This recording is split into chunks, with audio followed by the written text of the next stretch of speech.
But anyways, boys, speaking of fixed, has Ruben Amorim fixed our problems? I don't think they're all the way fixed, but I do think he has found a big solution in Aiden Heaven.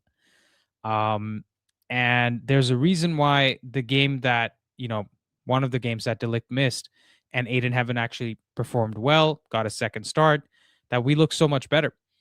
And I'm telling you guys, every time I think that the top four shout that I made was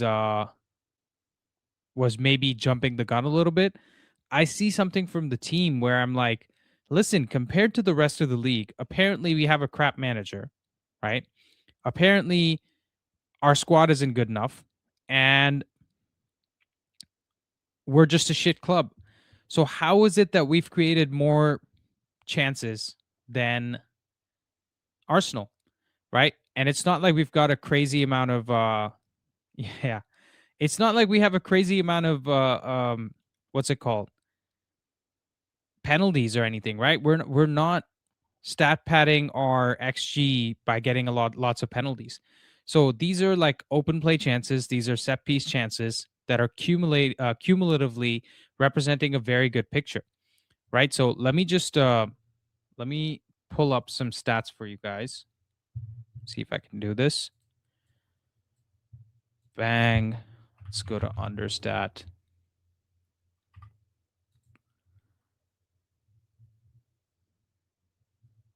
Okay. Let me share my screen. Let's talk through some stats, boys. Okay, bang, right here. We see Arsenal, City, Villa, Palace, Chelsea, United, right? We're sitting in 6th position after 15 games with 7 wins, 4 draws, and 4 losses. We've scored 26 goals. We've conceded 22 goals, and we are sitting on 25 points. Now, what if I told you out of the 5 teams that are above us, only one team has created more chances than us? Only one team, right? And that is, of course, Manchester City. So we are just behind City by 0.5 XG. You know how crazy that is?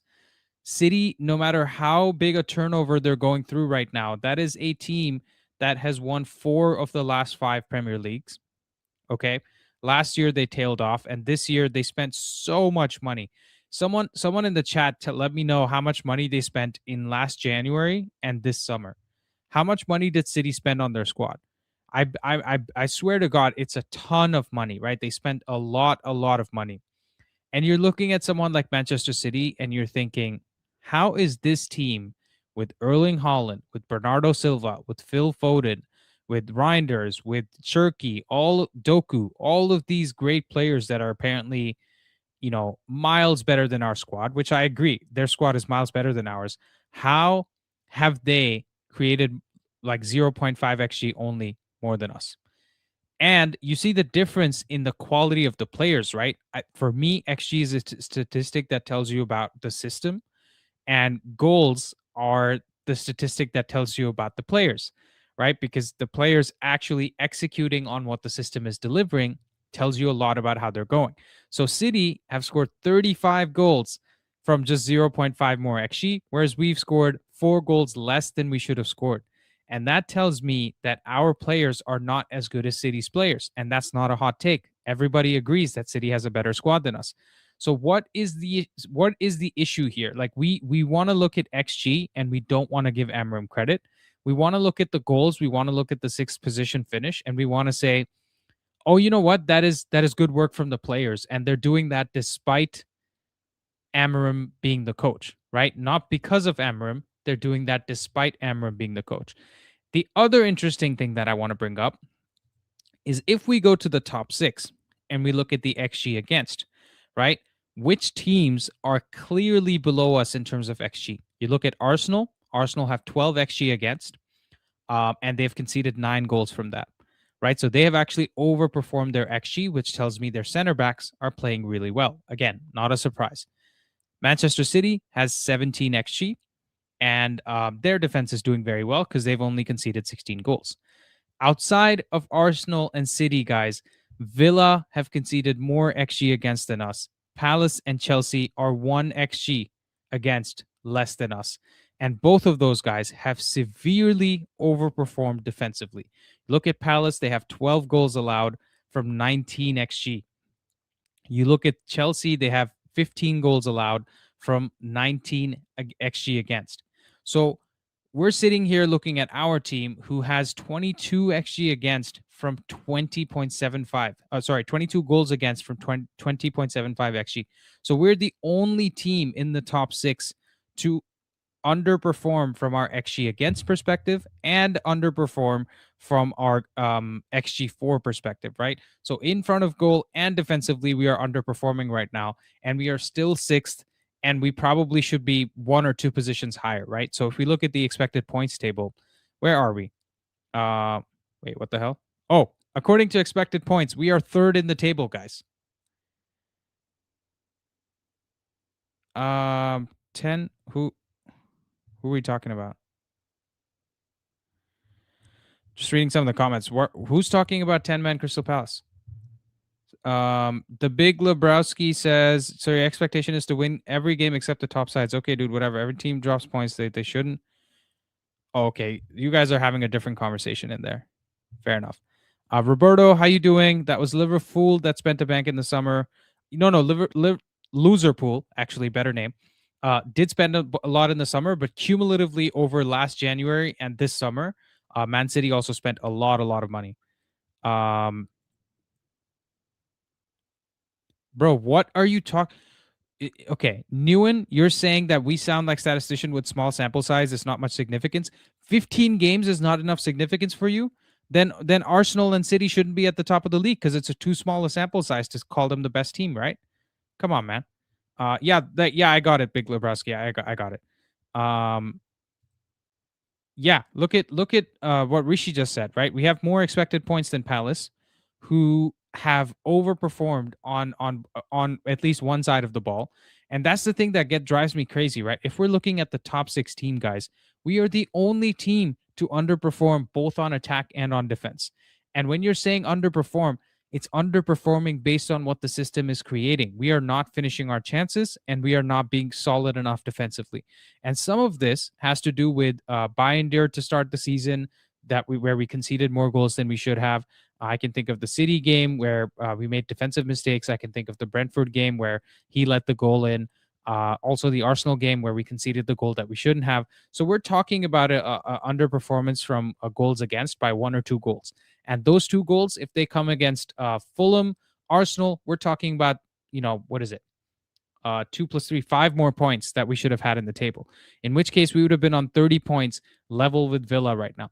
The biggest scammers in the league this year are Aston Villa, guys. Aston Villa has 17.68 expected points, but they have 30 points from it, right? So I know Adam Cleary made a video about them taking shots from outside the box, but guys, we need to wake up and smell the coffee that Ruben Amorim is a really good coach that is overperforming with this squad.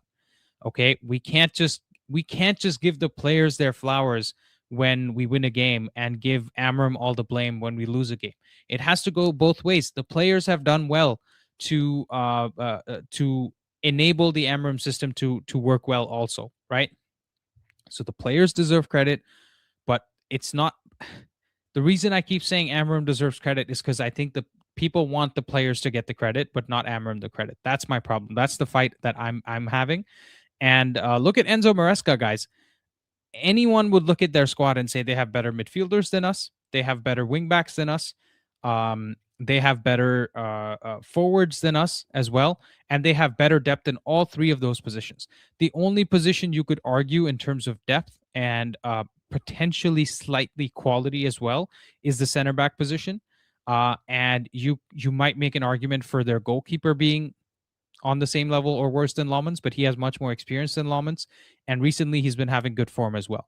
So the center backs with Chelsea, if you want to argue that, that's fine. But even those guys, listen, they had a 1-1 draw against Arsenal, right? With 10 men. So they know how to defend. So I don't want to hear that Chelsea has a worse squad than us with all the money they've spent, with all the players that they have. And they can go pick out any player they want from Strasbourg any second they want to. In fact, that Mamadou Sarr guy, He plays for Strasbourg. He's a Senegalese center back, and he looks insanely good. So if they have such problems, just go get him in January. He's your club anyways, right? But Nelson says, I don't think he's overperforming. I think we are performing at the level. Overperforming is fourth, in my opinion. Yeah, but Nelson, even by your standards for expected points, we are third. I know you say you don't want to believe in XG, but over a long enough a sample size, dude, XG just represents generally how you're playing, right? I just want to read out the super chat. Thank you, Reeves Wong Piano. He says, I just want to say if Mr. Bruno Fernandes knew how to take penalties, we would be third and we don't have wingbacks in midfield. LOL. Absolutely. Guys, if he scores that penalty against Brentford, we at least get a draw from that game. So that's one more point. So instead of being on 25, we're on 26 points. And then who was the other penalty he missed? It was Fulham. Yeah. If he scores a penalty against Fulham, we get 2 more points there. So we're on 28 points. So we would be fourth at the very least just from Bruno's penalty misses, right? And Rishi and I discussed this before. In his career, he's missed like less than 10% of his penalties, right? That's an insane record for how many penalties he's actually taken. So this is a great point from Reeves Wong Piano. Thank you so much for your super chat there. Nelson has Amorim derangement syndrome. people having a go at Nelson. No, listen. Look, I think Nelson comes from the position of he wants the team to be doing better and he has higher expectations for Amorim. So I won't knock Nelson for that, but I do think he is, even by his standards, we are currently overperforming because you said we should be on fourth, and we are currently third. So, I'm just saying, I'm still not here saying that if Amorim doesn't get fourth, he should get the sack because that's underperforming. No, we have massive holes in this team. What I think we should do is we should get to anywhere from fourth to sixth, and I will take that, right? Even if we get sixth and we just miss out on Champions League, I think based on the squad that he was enabled with this season and based on the competition around the league, I think that's a very good finish. But right now, to be third on expected points, he's guaranteed overperforming, guys. And 15 games is a long enough sample size. If you don't want to believe on 15 games, then Arsenal shouldn't be in the title race. City shouldn't be in the title race because City's looked inconsistent as well. They've lost 4 games, right? So how are we saying that City is a team that should be scaring Arsenal, but we can't even get into top 4? I'm not even saying we're in a title race. All I'm saying is we're a top 4 team. And to do that with this squad, with the midfield that we have, with how dead on our feet we look all the time, we are doing a great job. Can't have higher expectations of the crap squad. That's just wishful thinking, Nelson. Again, I mean, I don't want to go in on Nelson, but it's an interesting perspective, and I personally believe that Amorim is doing a great job. Let's see. Hey, Andy, I agree that Ruben's an overperforming coach on par with Maresca brilliance. Out of the layers of football, formation tactics and patterns, I just want him to fix a few patterns. And that's fair, right? Nobody's saying Amorim is perfect. I think he himself will agree that he has a lot to learn. But the point is just, let's give credit where credit is due and say, and call a spade, right? He is overperforming with the squad. And I can't believe that some people wanted him sacked after the West Ham game. Nelson says, I've maintained this. No amount of gaslighting will change my view. The squad is good enough for top 4. Fair enough. We have a 64-year-old midfield on 700K, LOL. Yeah. I don't know what else there is to say, right? Because I think we've all agreed that left wing back is such a big issue. Midfield is such a big issue.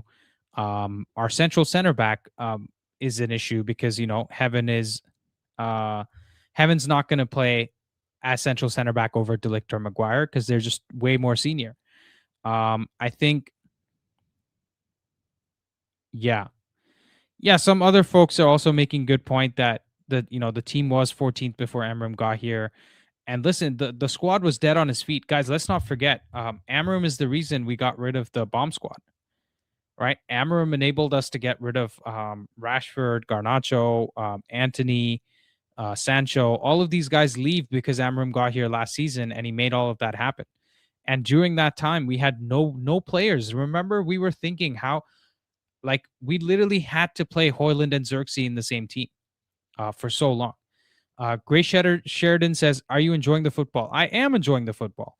This is the first time at United we have ever seen a system football, right? We first time we've ever seen system football or a system of football, however you want to look at it. Maybe the last time we saw it was under Louis van Gaal, and that was like 10 years ago now, right? So I just think it's madness for people to say that we're not overperforming, because for the history of our club, we've never seen this before. We have never seen this type of football.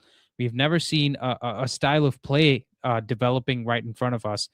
And not only are we seeing a style of play for the first time, this seems to be one of the most unique styles of play around the league, right? Nobody else is playing football like we play football. Like, okay, Glasner plays a 3-4-3, but his system is different, right? So we're the only team that is actually trying to, switch between a high press and a mid block. We're one of the only teams that are trying to execute a sort of total football style with this 3 at the back system. And mark my words, guys, if Ineos keeps his patience with Amorim, and if United actually get over the hurdle of whatever it is we're going through right now, because honestly, I think we're doing pretty well, man. But the second we lose another game, everyone is Amorim out, and then the second we win a game, everyone is Amorim in. So we're just oscillating very, very heavily between positive and negative, and that's just something that I don't like, because for me, in life, just like many other things, you should just stay even keel, man. Just stay even keel. We look at the team and we say, you know what? I'm seeing a lot of good things. There are ways that Amorim needs to improve, right? Like somebody said before, some of the patterns need to improve. Fair enough. Like, we need to probably move the ball through the middle a lot more. And I think if Heaven plays through the middle for a longer period of time, I think we will see some of that happening as well, right? So, guys, I'm gonna open up the. Am I in the wrong freaking? I am in the wrong studio. That's hilarious. But anyways, Humphrey says its uniqueness is its strength and its weakness. That's an interesting one. Uniqueness is its strength and its weakness. I would love for you to come and expand on that a little bit, because I'm gonna share the StreamYard link, and you guys can join the call. I'm also gonna update the description because I might have forgotten to do that.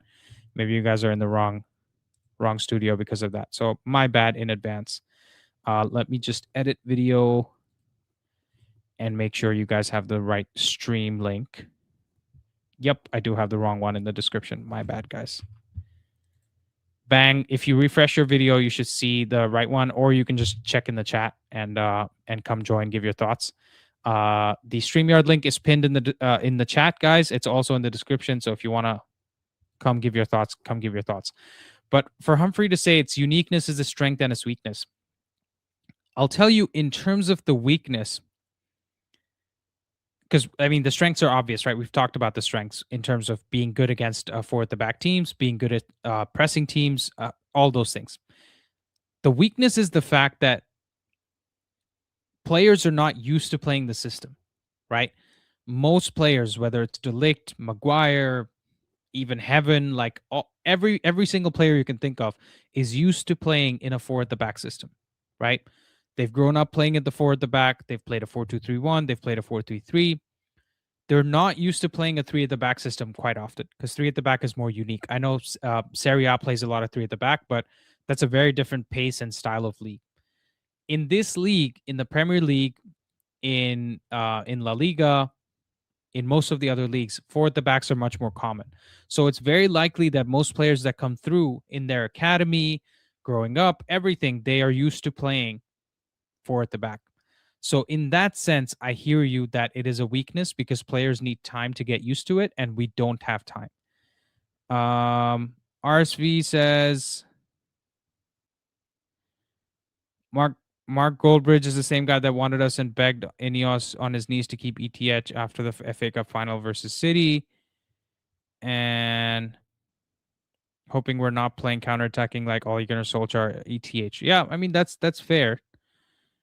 We are not top 4 bound. I think top 6 is probably our level. Top 4 is if we come as close to as perfect as spots allows.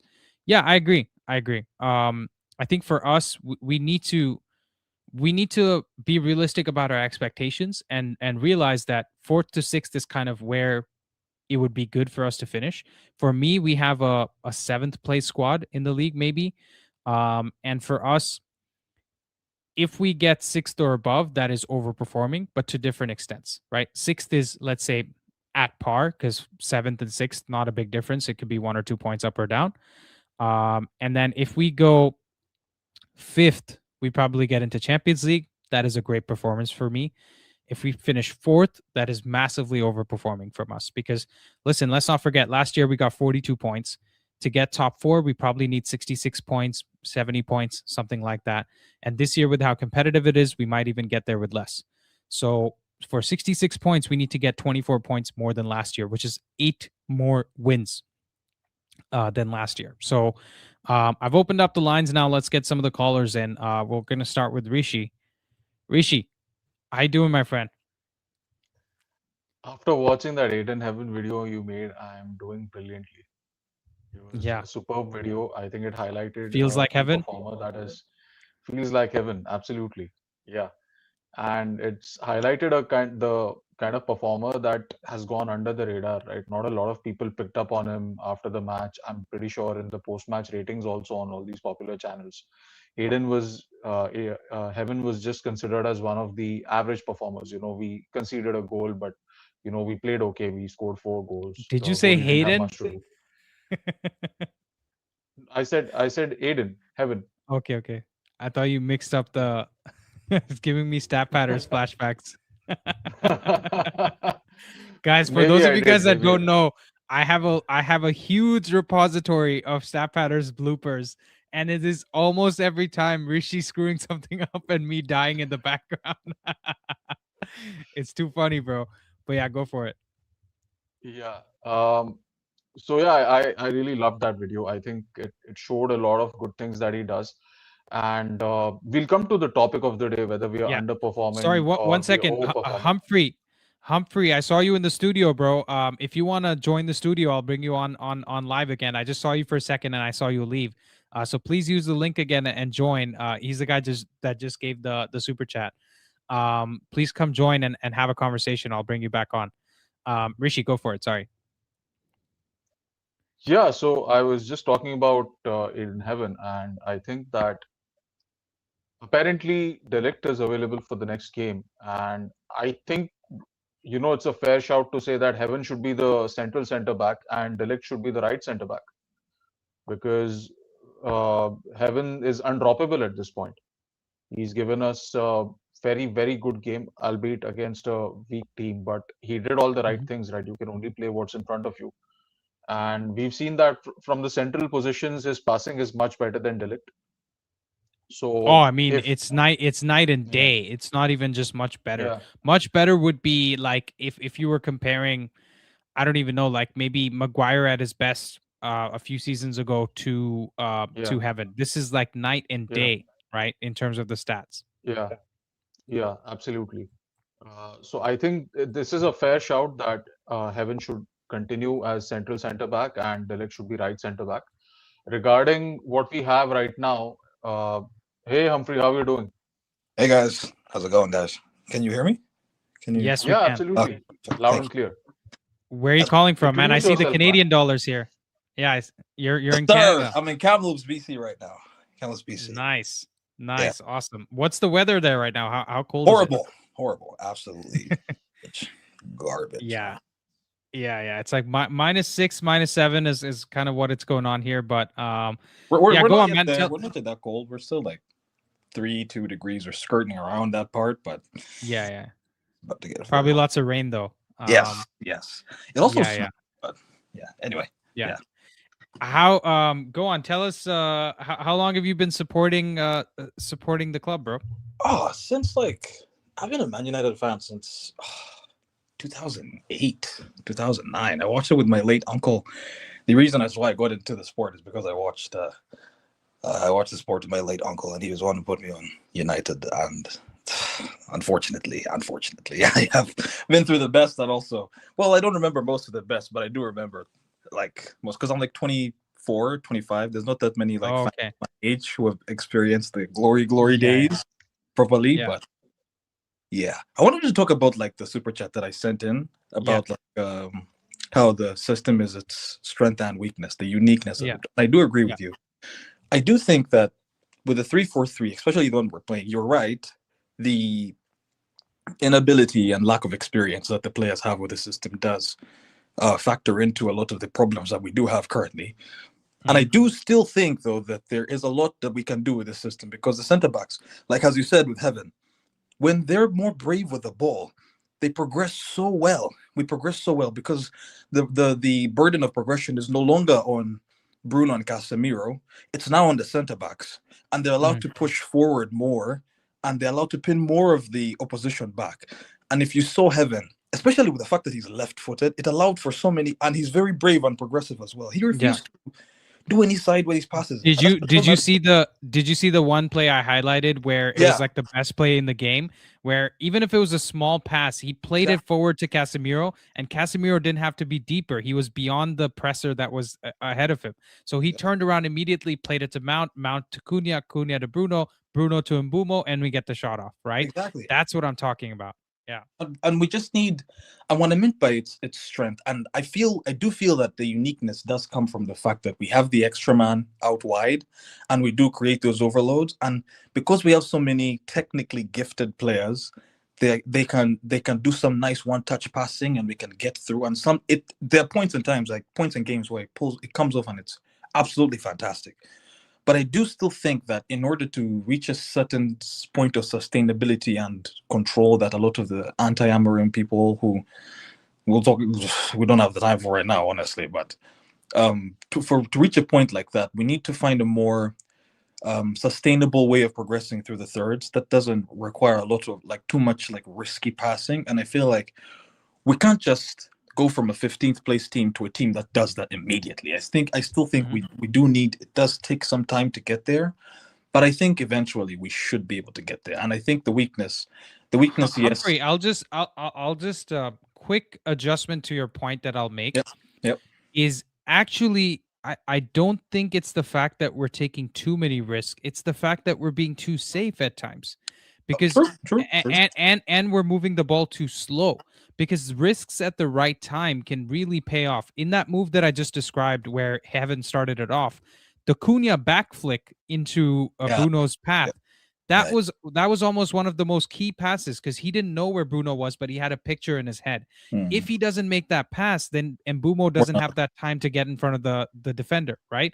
So that is a risk that we should be taking at the right time to make it work. That is one-touch football, and that's how we should be playing. Whereas I think the risk you're referring to is sometimes we'll try the hopeful long ball in behind. I feel like doing it. Sometimes we do it too close to goal. Maybe I feel. I do agree with you. Risk is obviously very important.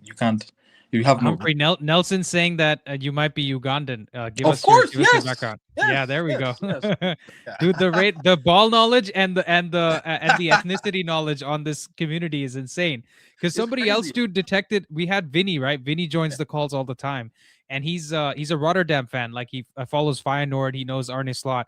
And somebody was in the chat. They're like, "Yo, if this guy isn't from Ghana, then I don't know what I'm talking about, right?" And I was like, "That's but to be fair, in Vinny's case, he has a pretty strong Ghanaian accent. Yeah. In Humphrey's case, it's neutral, it's North American accent. And if Nelson could pull that, then dude, that's crazy. Are Kenyans and Ugandans neighbors? And stuff. I even have a Ugandan flag in There we go. Nice. Very crazy shout. Very crazy shout.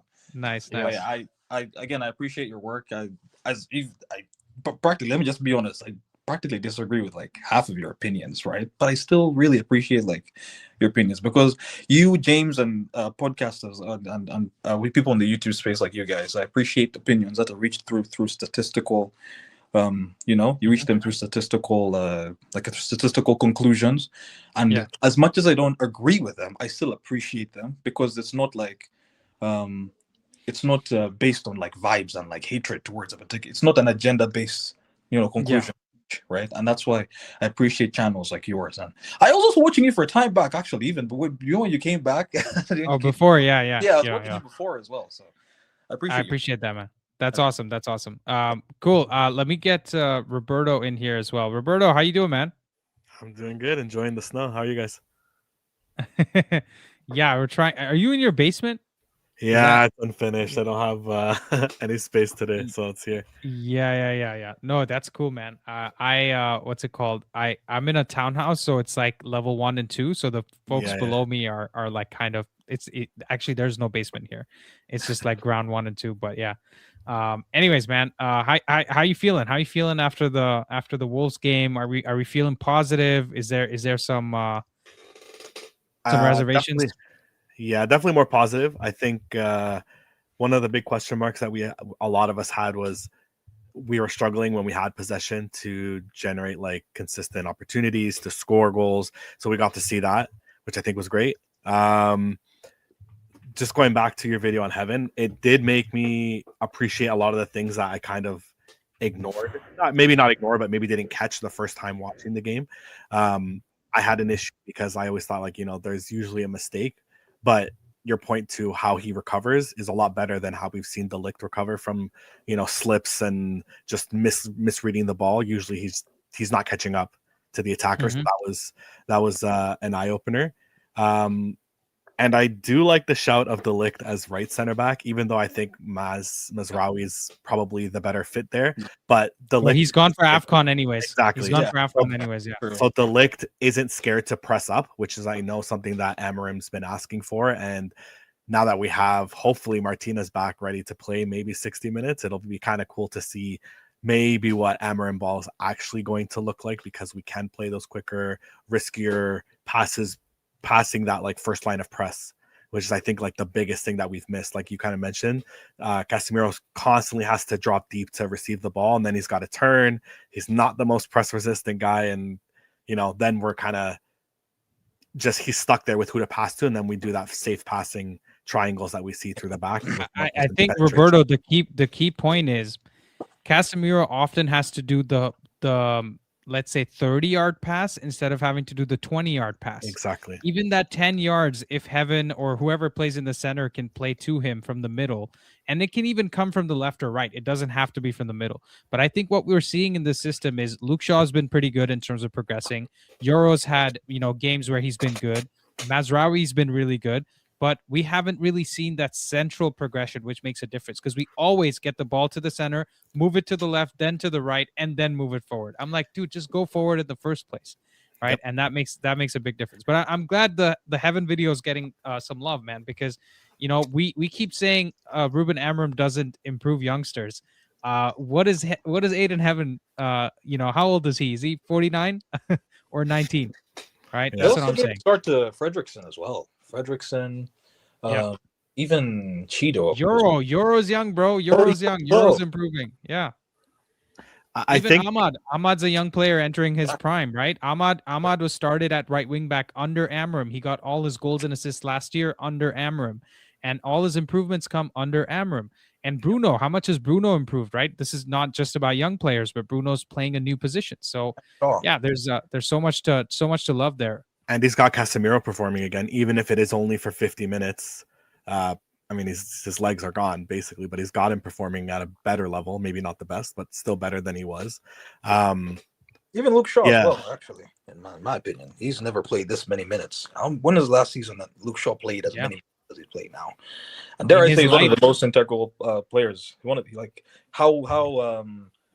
He knows exactly when to, like, remember there was a time in the Wolves match where like they wanted to do like an incisive pass to their forward, and Luke Shaw immediately clamped on him. He does that so well. He does that so well. He knows exactly. Like clattered him too, took him out. Brighton as well. He knows exactly when to clamp on like a forward, right? And that's what he's aggressive in like the right. We got the first Mbumo goal in the Brighton game because of the Luke Shaw tackle. On Ruder. He there was a question whether it was a foul or not, but I don't care. I would rather be on the edge than not be aggressive, right? Yeah. But I think Rishi has something to say about Luke Shaw performing well in a contract year and going into yeah. I agree. Rishi, thoughts? I mean, go check out Sins of Summer 2023 podcast, guys. Everything that needs to be said has been said there. That dude has played like every single Premier League game this season. If I remember correctly, That's almost crazy. every single Premier I think League so. game. Yes. That's Yeah. crazy. Yeah, he played 20 games in all in his first season, and he was 19 years old back then. And now at the ripe old age of 30, he's pulling out legendary season in preparation for the World Cup. We actually need to thank Thomas Tuchel, because if this was who was the England Potter? boss before this? Southgate. Oh, Southgate, yes. Yeah. If this was Southgate, then Luke Shaw would have been assured, right? He just knows that, okay, I need to get fit around April, and I'm on the plane to the US. Yeah. So we have to huge thanks to Thomas Tuchel. Luke Shaw has the third most minutes in our team this year, but he has started every single game, and he has played 14.290s from 15 games. So he's been there for like essentially 85 minutes every game, if you want to average it out, or more than that. So he's been good this year, and honestly, I'm not going to sit here and say he shouldn't play well. I think the point we're making is, for how much money we've paid him, for how long we've paid him, he should have been doing more of this. So let it continue longer, and then we'll leave the contract situation up to the Glazers, Ineos, whoever wants to do it. But guys, I have another question for you, right? And we recorded the Three Devils podcast this morning, and it's going to be out on this channel later today. So go check that out. But we had this conversation with the panel where we discussed who's our best starting center back lineup now that Martinez is back, right? Because I have a crazy shout to give, and I'm not going to wait till I hear from you guys like I did with the Three Devils podcast, but I'm going to say Licha should actually start at central center back, because according to, he actually finished the game against Wolves in central position as well. And, people want to doubt him for being too short for that position. Go watch what Jamie Carragher said before he joined the league and how he shut him up, right? I think the amount of positivity he gives us from his passing alone is sufficient to have him start in the middle. And the only reason I didn't say he should start on the left is because Shaw hasn't done anything wrong, at least on the ball, to have him lose his spot. So for me, Licha from the middle, Shaw on the left, and on the right, it could be Euro, it could be Mazraoui, it could be De Ligt. I'm not really too bothered, but I think those make a huge difference. I 100% agree. I'm sorry, guys. Sorry, there's a point of order I need to raise here. Andy, I think it's time that we bring a mod into the chat, because there are a couple of lads here who are absolutely going insane. They're killing the conversation for everyone. I don't know who hurt whose feelings first, but Arch Stanton 25 and Nozike 5666. Both of you guys, take it off the chat, guys. It's ruining everything for the rest of us. Yeah. If you guys don't cut it out, Andy, please go ahead and block both these guys, Nozike and Arch Stanton. No, I can just put him on a timeout. I'm just gonna put on a 5-minute timeout. Just put him on a 5-minute timeout. Yeah, I don't know who hurt whose feelings first. There's some allegations in there. I don't want to get into it, but please cut it out. You're ruining the mood for everyone. Like, I have to read all this crap, and everyone else is losing the track of what's the conversation going on. Yeah. Sorry, guys. We're good. Please We're good. We're good. Yeah. We'll add Shaylin and Toby to the panel as well.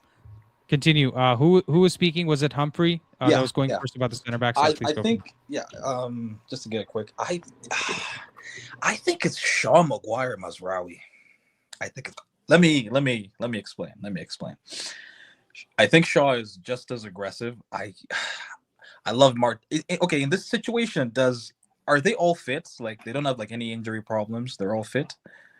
Yeah, bro, but Maguire's still Maguire. No. I know it's a very hot take. Maguire, aerially is superb. I don't think, like, if you go and check his FBref report, I think he's like in the 95th to 96th, 97th percentile for aerial battles won. And I think that's incredibly important, because I think Amorim, at least in the games that I've watched, in my opinion, needs his central centre back to be aerially proficient and to be so stupendous in the air against any of the forwards that they do challenge against. I think Mazraoui as a RCB, I think he was just so fantastic. Every single time he plays and the RCB, he plays so much better right as a right centre back than as a right wing back. Because as a right centre back, you play as a right back almost, and he goes into his natural position, right? And he gets into his playmaking bag. He becomes way more, and he's very press resistant. He becomes way more confident with the ball. He goes forward much more often, and he starts like, you see him with the crosses and with the passes and the sleek movements that he does. And I really appreciate him as the right centre back, honestly. The only thing is, Humphrey, I would agree with you with Mazraoui. In fact, I called it out like a few videos back, and then Amorim actually did it. So I'm happy about it.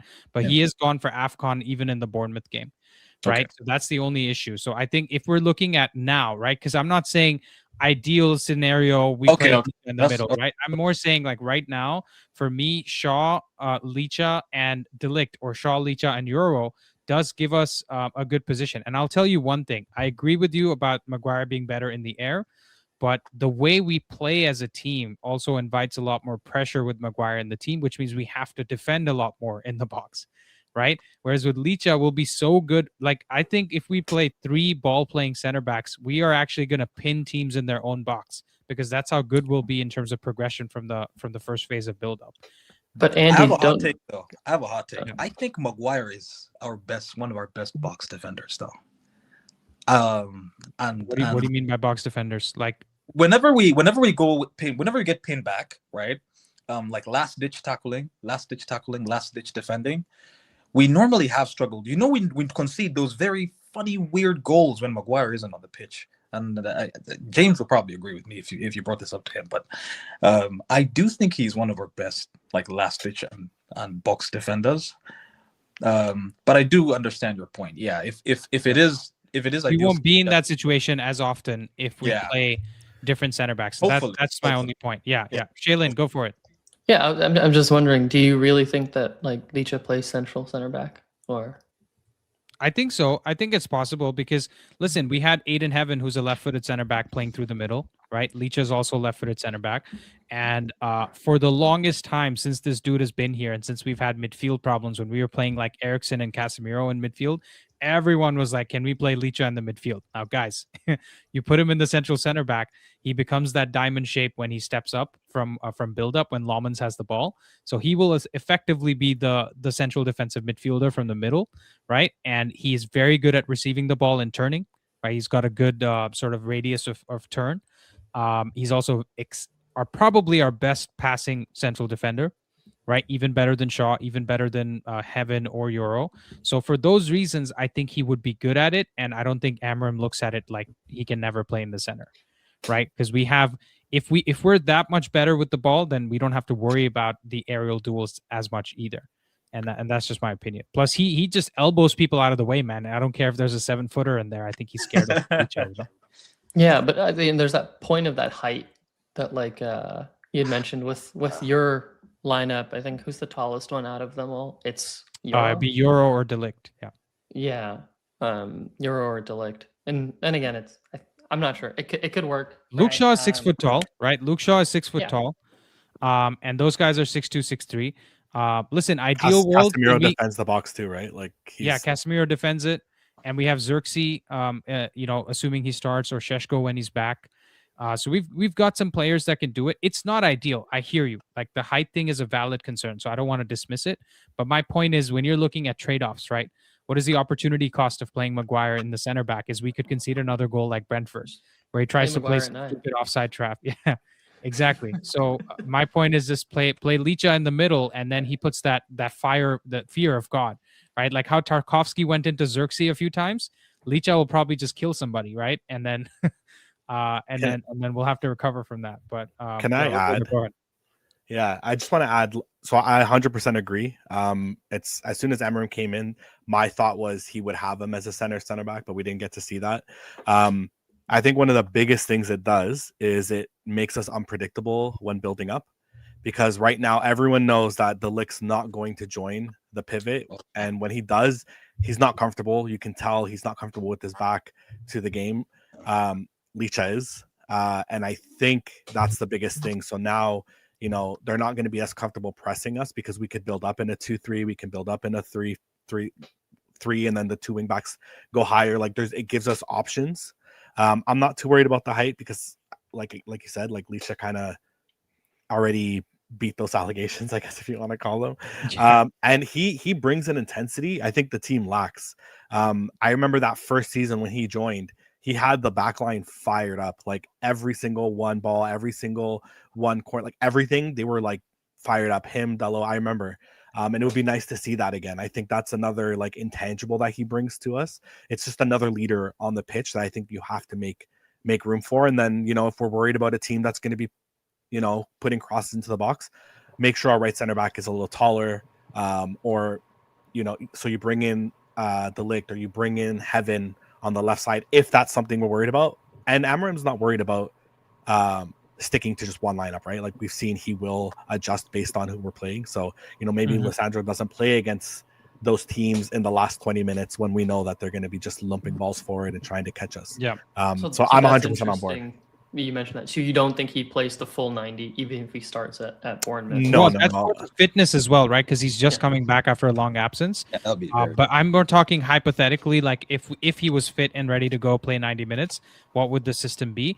I actually think there's more chances of someone else getting taken out and Licha move to the left center back to bring in somebody in the center than him going off to the bench. But Rishi, go ahead.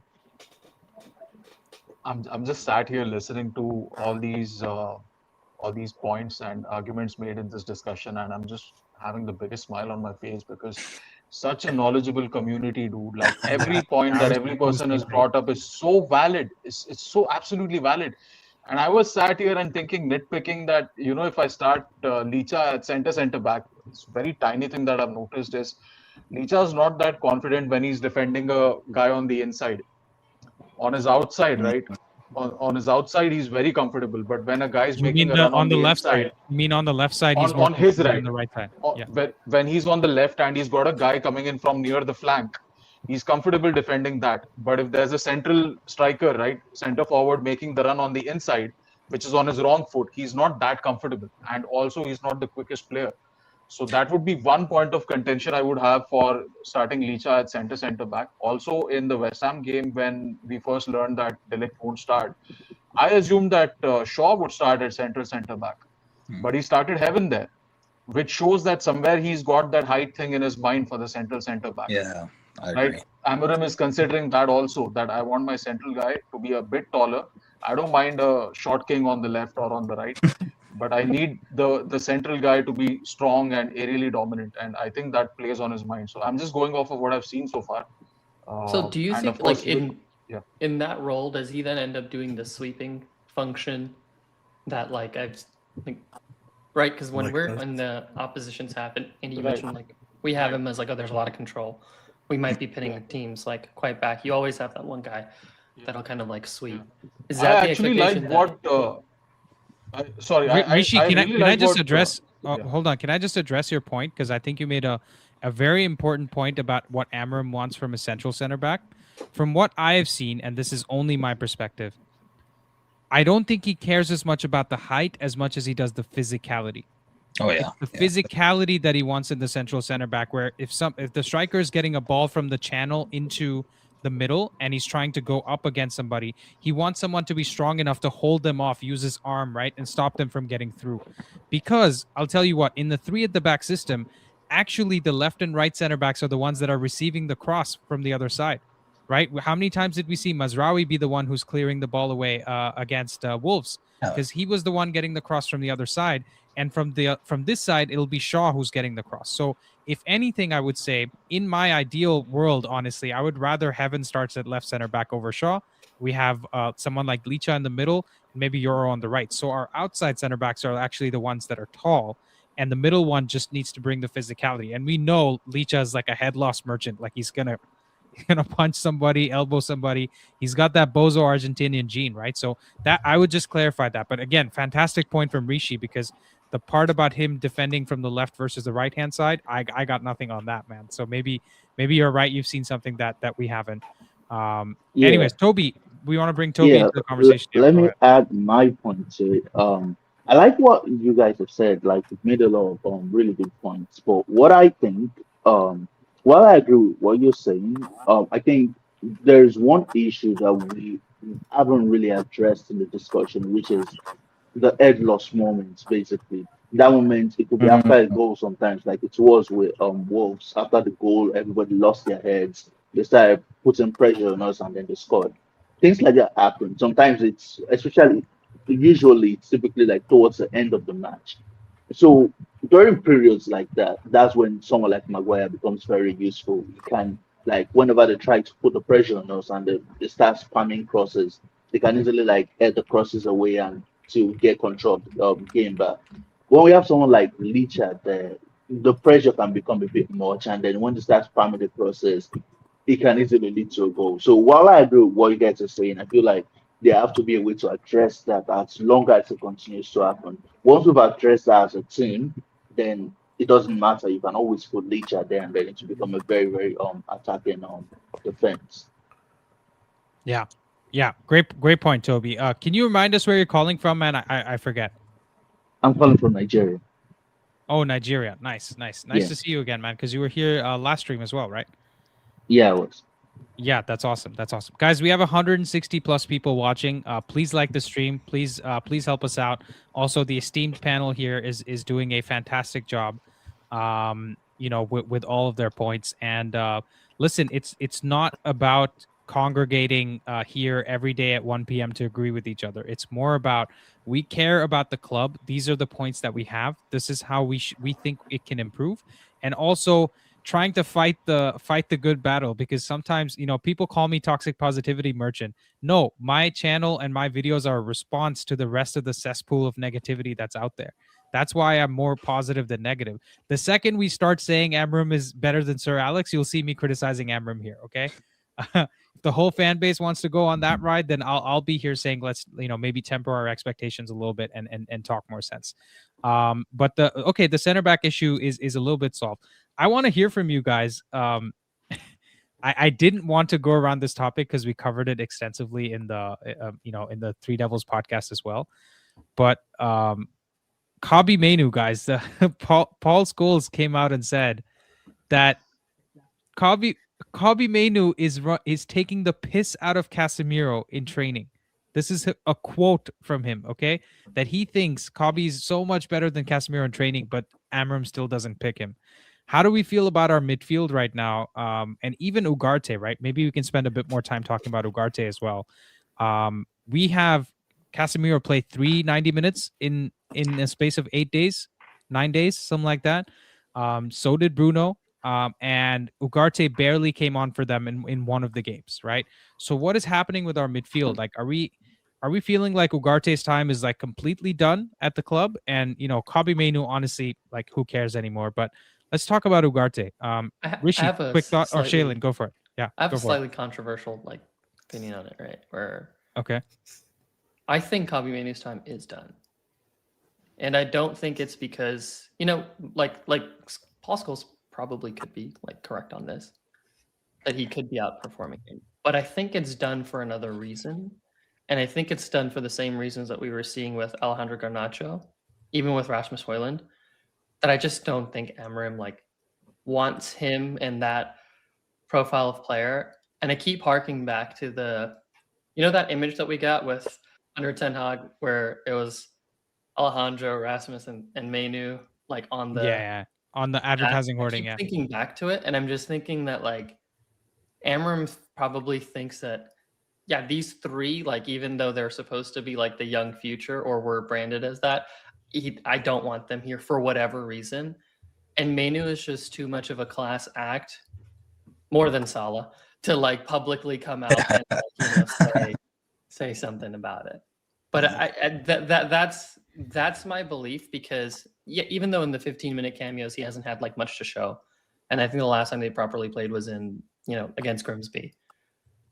But there's also do you even get enough time in 15 minutes, the amount of time to actually come in and do something? And he looks like a player who's just his head is elsewhere. And Amorim is you're not fully committed to the project. Your head is elsewhere, even though he's proven to people in the past that I'm going to drop you.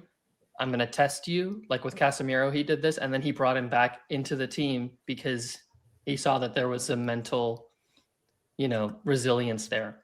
And I just don't think Kobbie has shown that to him. And he's like, I'm done. Can I add, actually, I think that Grimsby game ruined things for a lot of players. And I think a lot of the players had to like reprove themselves. Goddamn banana, dude. Goddamn banana. There's blood on his hands, man. Yeah. So I think told that's you guys that was thing. his last gift. That was his last parting gift to us before he left the club.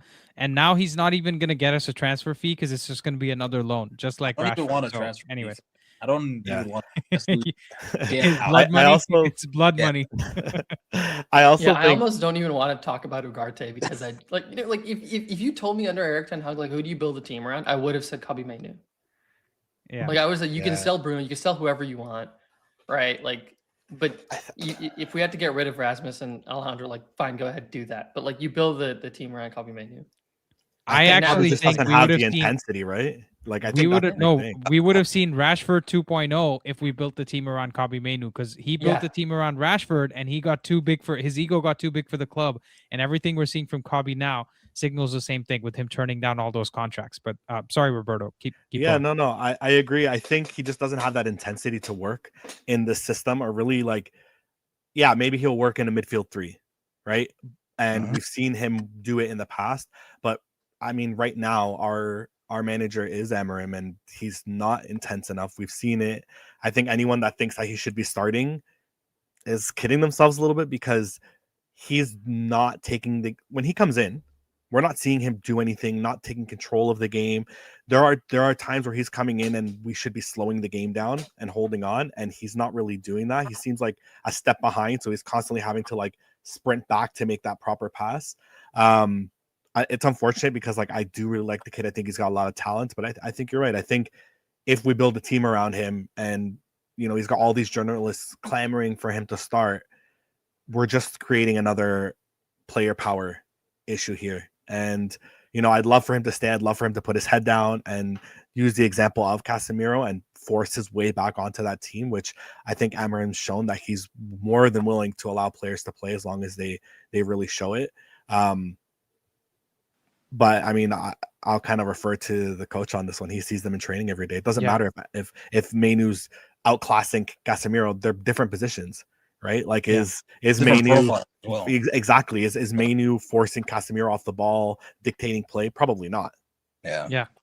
Roberto, the other thing I want to say, and I want to get Rishi's reaction to this. I think the person that's buttering Mainoo's toast every morning is whispering in his ear that you're good enough for Madrid, you're good enough for Barcelona, you're good enough for Bayern Munich. You should be starting the World Cup final, for whatever team plays the final. Even if England doesn't get there, you should be in the World Cup final. This is the stuff he gets told every day. So I don't blame him. I blame the situation, the circumstance, the circus around him that's happened. And honestly, if Paul Scholes just decided to shut up about Mainoo, that would actually take some of the pressure off the kid, because we're forced to come and talk about him because he keeps talking about him. Right, Rishi? I've said this a lot of times. I think Kobbie Mainoo is more impatient than us because we don't want him to be world class at the age of 20. I'm willing to wait a couple of years for Kobbie to show us what he's really like. I'm waiting to see what he shows us, and I'm okay with him being a rotation player, a bench player, right? And I feel it's unfortunate that players put so much pressure on themselves, right? They don't have the right guidance. They don't have people like Paul Scholes telling him, dude, Paul Scholes didn't start every game at the age of 20. Right, and Paul Scholes is doing Mainoo a disservice by saying that he's better than I was at 18. Because, dude, Paul Scholes, sometimes you talk like you forgot what you played like. Like you were a guy that Javi looked up to, right? So to compare an 18-year-old with yourself is actually heaping too much pressure on him. And to say that he should be starting every week at the age of 20 when he clearly isn't good enough. I mean, who are we kidding, guys? He came on in the 70th or 75th minute and he was running slower than Bruno, who had been there for 75 minutes and who's 10 years older than him. The kid's not got any hustle in him, which is shocking, like for a 20-year-old. He doesn't want to do the hard work, or maybe he can't do the hard work. I don't know what it is. I think he's very impatient with himself. He's not getting the right guidance. I also see that he has rejected contracts at the club. First, I heard it was 180K. Then I heard it was 200K. Okay, fair enough. I understand that from a point of negotiation, you have to start high so you can settle somewhere in the middle. But if he's asking for 200k, it's because he believes he's worth 150. He's not worth 150. At his age, Garnacho had a 75,000 pound contract. Rasmus had a 85,000 pound contract. That's what he's worth right now. And I think something which Nicky Butt said goes under the radar a lot. Nicky Butt said on whatever podcast he's got going, sometimes I feel that, there's so many podcasts out there run by retired footballers and has-been managers that I feel like I also must be a retired manager or a has-been footballer at one point of time, because there are so many of these podcasts out there that every podcast is run by one of these ex-players. And these guys, Nicky Butt said that if Kobbie was at Brighton, he would be a 50-60 million pound player that we would be in for. And I absolutely disagree with that. Kobbie's biggest highlights have come when United have done well. Does Brighton reach the FA Cup final? No, Kobbie doesn't even have the opportunity to score a goal if he's playing. He doesn't get into the Euros final if he's playing for Brighton. Absolutely. Adam Wharton was a Palace player when he went to the Euros in the same tournament as Kobbie Mainoo. And Kobbie Mainoo started because he delivered in a crunch game that United were playing in. And Palace didn't play that game. So Adam Wharton didn't get a sniff because he had played half a season in the Championship that year. So I want to get your... Yeah, I want to get your take on this, right? Because like the beginning of the season, and it relates to the Mainoo situation a little bit too, but it's more thematic from the club, is that they were talking about, I think, changing the motto a bit. So the current one that we have is youth, courage, and success, right? And then in the beginning of the season, Berardi came out and then said, it's badge, bravery, spirit, right? And that's the message from the top down. Before the season had started, and the article was like on August 14th by Whitwell, where like it came out with. It's kind of a shift away from, this youth, courage, and success. But do you guys think that it's a shift away because this is a direction that the club wants to go in, or because of the overemphasis that we had on the one part of it with the youth, where we've seen in the past Jesse Lingard, Paul Pogba, Marcus Rashford, Mason Greenwood, Brandon Williams, Mason Greenwood, all of these players that have been emphasized in the first team, or as potential people to be a part of the first team, that are not here anymore and have had some character deficiencies as then a result of it. So I'm going to put that out there, and I'm just going to you guys react to it, or whoever wants. Shaylin, I'm glad you didn't bundle in Andreas Pereira with that lot, because then you would have had a problem. I was gonna say Pereira, by the way. Because I genuinely believe among this entire lot, right, the guy who has been the most well-behaved, didn't give us any issues while he was at the club, had a few good games for the level that he was, went to other teams and did really well, got a Brazil call-up, right, put his head down, did the work, didn't do any of this fancy, the most proven player we have, the most Premier League proven player, because he's played so many games for Fulham. Also, who remembers that banger he scored from outside the box? Against Southampton, absolutely, bro. Absolutely. That was a Southampton game, that was a banger. Absolute banger. Let's get Toby's reaction to Shaylin's question, which is basically, do you think the club is deliberately changing their motto a little bit from youth so that we don't have the youth getting the first team minutes to their head and thinking they're bigger than the club? Yeah, I think it's definitely very obvious, like with the incidents we've had recently. They are definitely moving from there. However, before we move away from the Kobbie Mainoo discussion, I think the club actually did make a mistake not letting the boy go on loan. Why I do agree that he does need to put in more work in the system. I feel like, just like the Salah situation, you're in a World Cup year. Everybody is trying to prove themselves. He's not bigger than the club, but at the same time, it kind of brings negativity because now the guy wants to play in the World Cup. He's not getting the chance to play in the team. And then, obviously, because he's an English player, all the English media is talking about, he deserves this, he deserves that. If he had gone on a loan somewhere, number one, he gets to prove himself there. And the coach gets to see if he's good enough from his performance there. And then secondly, we get the chance to perhaps bring someone else in and know, okay, while he's away, perhaps it could even be someone on loan.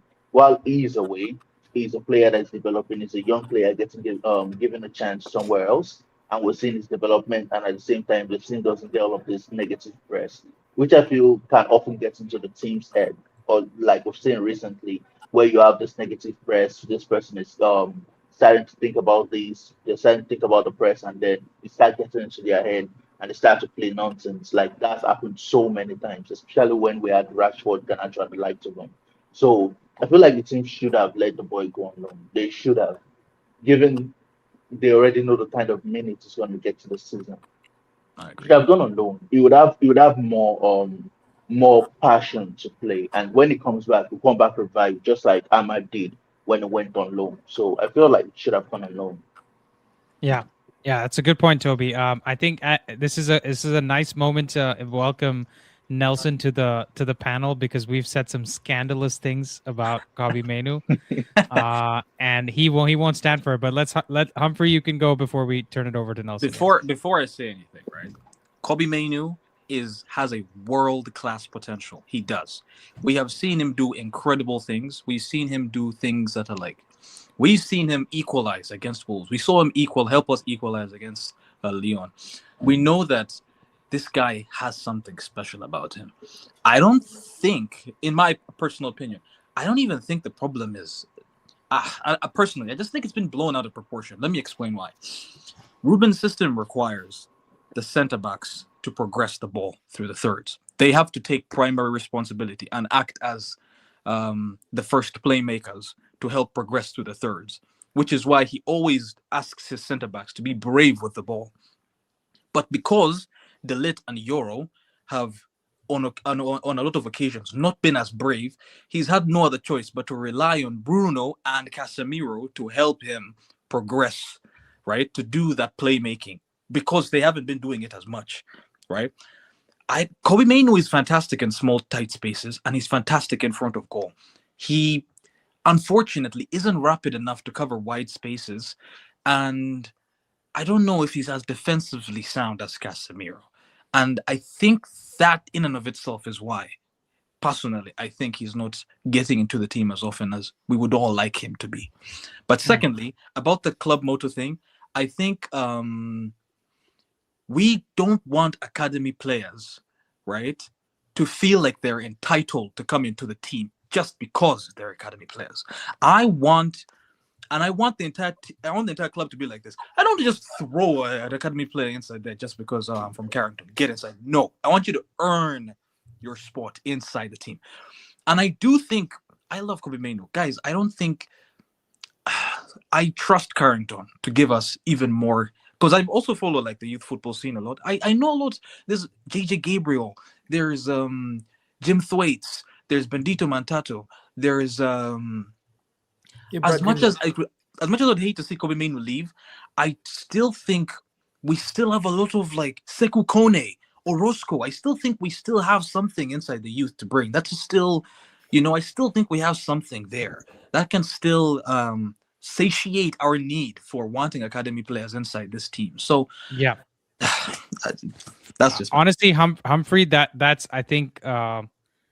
That's been your best contribution today in the show. Not to say you didn't say it make sense before, but I think you made two fantastic points. Yeah. Right. Because one is we shouldn't let the youth players feel like they are entitled to being in this team. And that's the thing that upsets me most about Paul Scholes and Nicky Butt, because when they were coming through, they were the generational talent that we have seen from any club, even, right? Forget about United. And they're coming into a generational team as well. But at that time, nobody was sitting there like, nobody had a podcast of like whatever the equivalent of Scholes and Butt was at that time, saying, if these guys don't get into the team, we should sell them to Chelsea. Like, come on, man.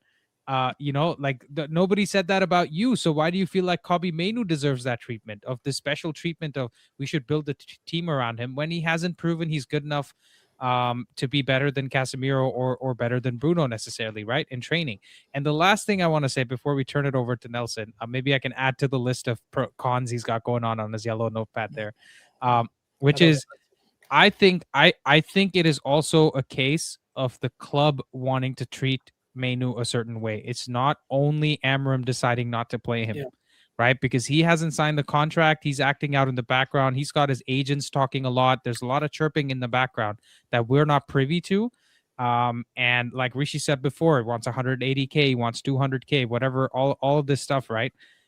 I think that is a big reason for why he's not getting more minutes than we even think he should be. So Nelson, go for it. Sorry, I just have to get going, guys. So I just want to say thank you. Okay, see ya. Yeah, take care, guys. Take care, man. Take care. See ya, Roberto. Thank you. I can't imagine you guys, at first I thought I was coming in here swinging, but you guys have kind of stated the points I was going to say. I think first of all, Humphrey, my Ugandan brother, I'm struggling to even there's everything he said is so true about Mainoo. I think there's an argument that's going on behind closed doors, exactly what Andy said. Let's remember, Mainoo's issue started the moment he said, I want to no to the contract. Yeah. Literally. That's where the issue started. And I'm actually even going to give Amorim a lot of like leeway here, because I think he's just the mouthpiece for whatever the discussions are up above. So but there's no one can tell me that Mainoo isn't good, specifically for his age. And I don't think growth is linear. I think over time he can have a crazy spurt that comes along. But for me, this is the one thing. He should go on loan. I think it's ridiculous or scandalous, as you guys say, I like saying. I think it's scandalous that you're looking at him, keeping him in the squad, not playing him. Whether you don't rate him or not, you're not playing him. Put him on loan. If he's worth something, sell him. If you don't think he's good enough, sell him, get the money, recoup it, buy someone else that you rate, Anderson, Edison, Wharton, whoever. Because that's my issue, is that this treating of Mainoo is actually more of a thing I saw in the Glazers, more than I saw in Ineos, where you keep someone without... if you ask me what is the exact goal of keeping him, I have no clue. I think Nelson, if I may, I think the goal was we already had a long list of the bomb squad. We already had so much squad turnover that they looked at it and said, I think had Baleba come in, maybe Mainoo goes out in the summer. But because we didn't get something like that done, we already have 4 midfielders and he doesn't want to play 2 of them. Imagine if there isn't even a body that he can throw in there, then what are you going to do, right? So and this whole narrative about he's wasted 18 months of his career is nonsense, because he played plenty last year. He played plenty of games last year. It's this year. This year he hasn't played much, and 6 months of development, man, if you can't survive that, then maybe you don't back yourself to be a top player. Right. So in January, if he wants to leave, because this is becoming a circus, right? Like this is what I'm telling you guys. If we want to feel good about ourselves in this situation, look at how small a club Liverpool is to have their Salah story not be bigger than this Mainoo story right now. Right? Like people have just moved on from the Salah thing, and we're still talking about Mainoo because Paul Scholes, Nicky Butt, like Gary Neville, these guys can't shut up about it. I'm sure Carragher would rather talk about Mainoo than he would talk about Salah. Right, even though he hates the guy. So I think, Nelson, you make some good points about let's move him out on loan. I don't think it's too late or we have waited too long. Move him out on loan in January. Let's get past the circus. Honestly, for that reason alone, if we want to bring Gallagher in for a 6-month loan and let Mainoo go, just make it happen. Whoever it is. I'm not saying Gallagher's the right pick. Whoever it is, I'm just saying bring it. No, that's fair. I'm just saying 6-month loan. If we need a body in midfield, let's just go get him. That's what I'm saying. I have a different perspective though. Let me have a look, guys, please. Yep. Sure. Go for it, Robert.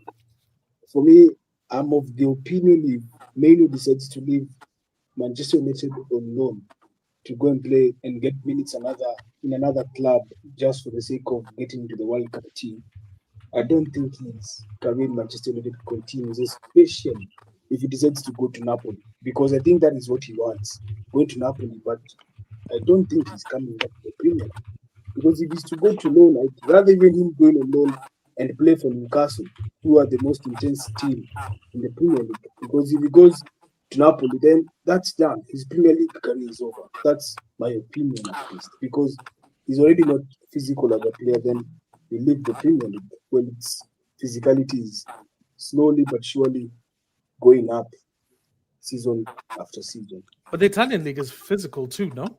No, I it's think the not. Italian league is very physical. It's not. slower though. Not It's slower. That's the only difference. Yeah. Yeah, It's but not like as physical as okay.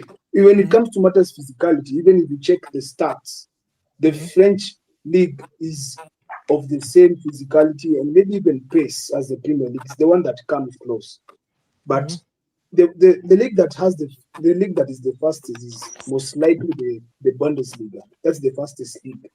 yeah, because of all You're the looking at space. the stats.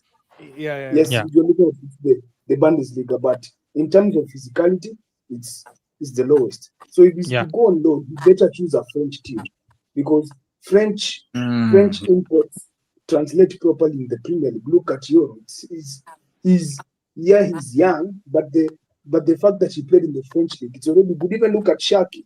If Shaki played in the Bundesliga, he would have probably most likely not been able to cope. But the physicality of the French league is higher than that of the Serie A. And the Serie A has got a lot of space, and the quality is, let me say, a bit lower. That's what I'm going to say. Serie A also plays a lot of old players. Their average age is much higher than many other leagues. Whereas French league fosters a lot of young talent. So does the Portuguese league. Like there's a lot of leagues that are a little bit faster and younger than Serie A. But Vinny, how we doing, man? We were just talking about you because Nelson Nelson was able to identify that Humphrey is Ugandan. Just like somebody else was able to identify that you were from Ghana. Yeah. Hi guys, I hope we're all doing well. I think I have a bit of a contradictory opinion to this whole Mainoo saga, right? I'm a bit. It frustrates me a bit, right?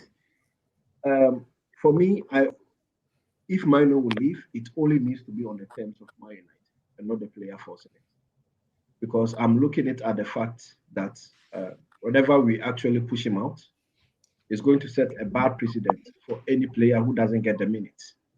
Why are we not talking about Ugarte, who is also not getting the minutes? Or is Mainoo, better human being than Ugarte? Sometimes we need to also, kind of shut out these noises, right, around the club.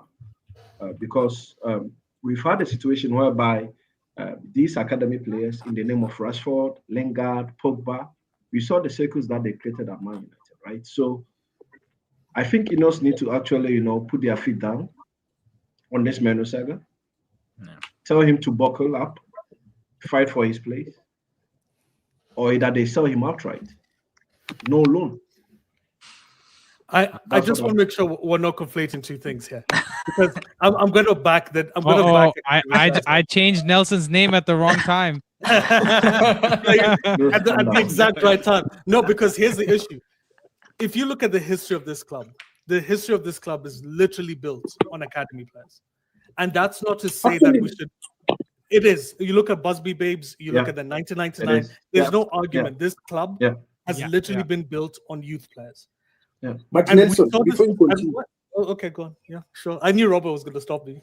Go on. Allow him to finish, Robert. Then. No. I'm just saying. It's just a one. This is how us Kenyan talk. So that's why I love what you talk. So please go on. I'm just saying. All I'm saying is, if the fact that people keep on saying Manchester United is all about the youth, then you need to take everything into context, and they're not taking everything into context.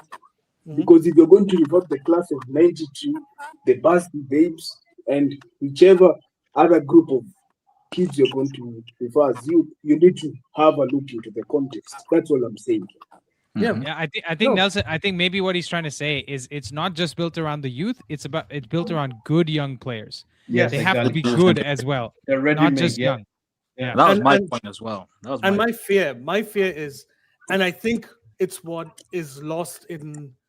I think it's Rooney who said this, is that a lot of people who have really elite level young players or kids coming up, they're not looking at Manchester United now. They're looking at City as being valid. They're looking at down in Arsenal. Arsenal's youth team, Chelsea's youth team are really good. I disagree with that. We were so far ahead of them. Oh, sorry, go ahead. Yeah. I disagree with that. Sorry to cut you off, but no, please go ahead. Yeah. If I remember, I think our youth team, either under 17s or under 19s, won a couple of trophies and titles recently. The FA Youth Cups. The youth cups as well. Yeah. And also, if I remember a complaint, a lot of the anti-Ineos section of the fan base had complaints about how we were buying a lot of like young kids, like how we snatched Heaven and Chido away from Arsenal, JJ Gabriel as well. When we went to Mali and got Sekou Kone, and how we went and bought Orozco and whatnot. I think we kind of need to. I don't think we should jump to the conclusion that like we are essentially like becoming not that good of a proposition for youth. I just think that the club is so unstable at this point. I feel like the fans are unstable, and we are still situating ourselves within a style of play that we can properly integrate our youth players into, rather than just chucking them into like a team that's just unsure. But Humphrey, if I may, perception generally lags reality, right? Sure. So if we're looking at the youth team, and if we're seeing the previous youth players and how they're doing today, that's the perception that the youth players might take to say, I don't want to go there because I don't want to turn like Mainoo. Now, 3 years from now, if we see Kone or Roscoe, Gabriel, one of these guys integrate and do well, then that becomes the new perception. But the reality for that is kind of just want to remind everyone that we won the 2022 FA Youth Cup and the 23-24 Under-18 Premier League. Yeah, that's what I was and our City. And to be fair, Rishi, all the good players that we talk about are in the Under-18 squad. It's not the U21 or the U23. We have one or two good players in U23, but in Under-18s, that's where Amir is. That's where Bendito is. So I'm not saying that. I think there's also a point. Right? Yeah. There's also a point, Nelson, that you probably should take into consideration too, is that Johnny Evans recently left his role at the club as the Loans and Pathways manager at the same time. And with what you're mentioning here of like, okay, hey, like, do we even have like maybe potentially good enough youth team players? I think we probably do.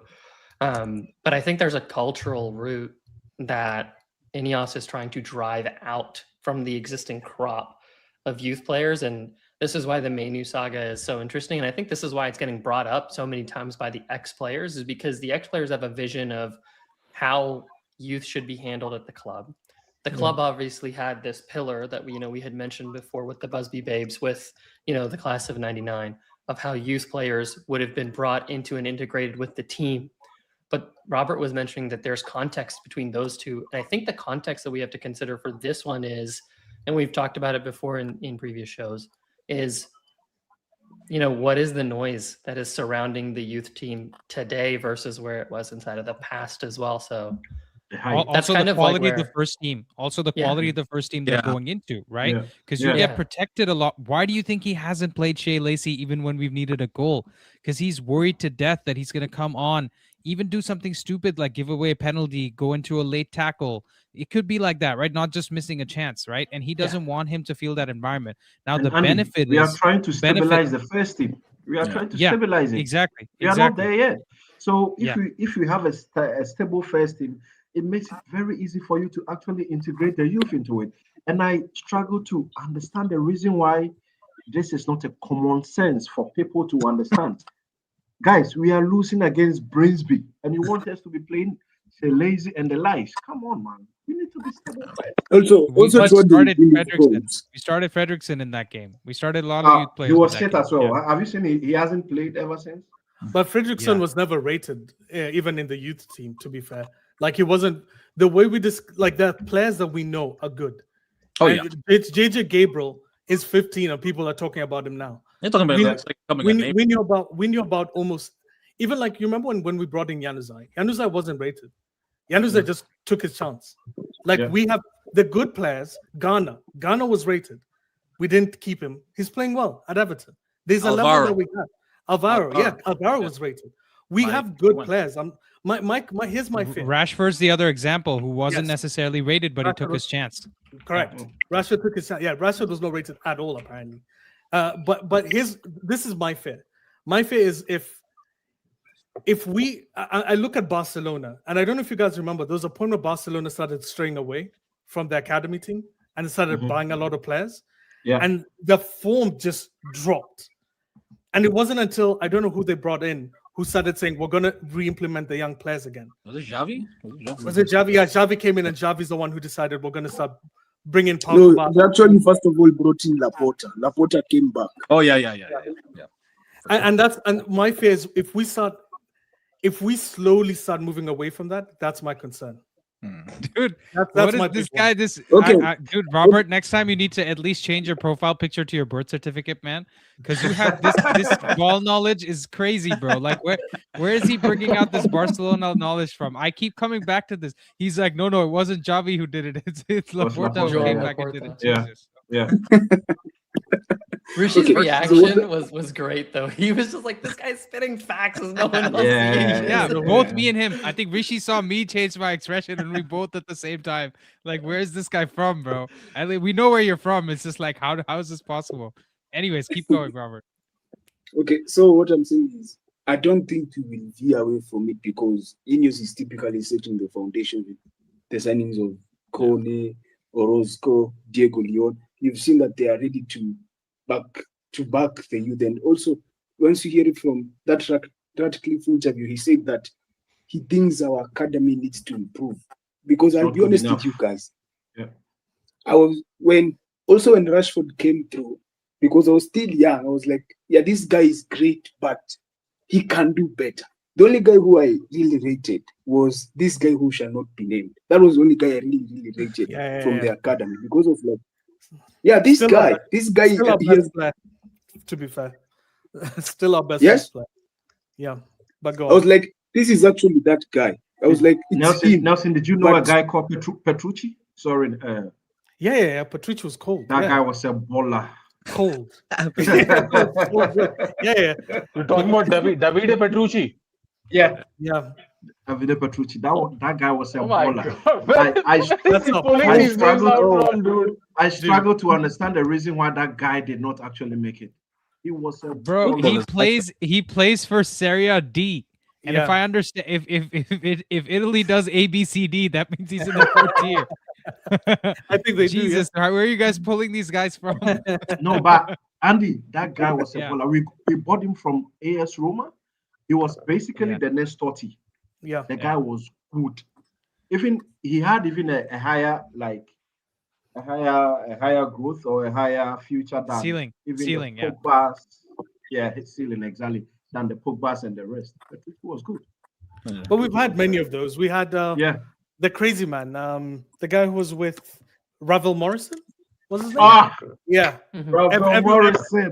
Everyone thought he was going to be the next big thing. Yeah. To be honest, I didn't watch youth football at the time, so I was. Morrison wasn't just professional enough. Yeah. I love watching youth football. Like he had the talent, but he didn't have the. mentality. But even if you look at Barcelona, who was it Boyan who was touted higher than Messi as well? There was a Boyan was touted higher, so it happens all the time, right, guys? What's that?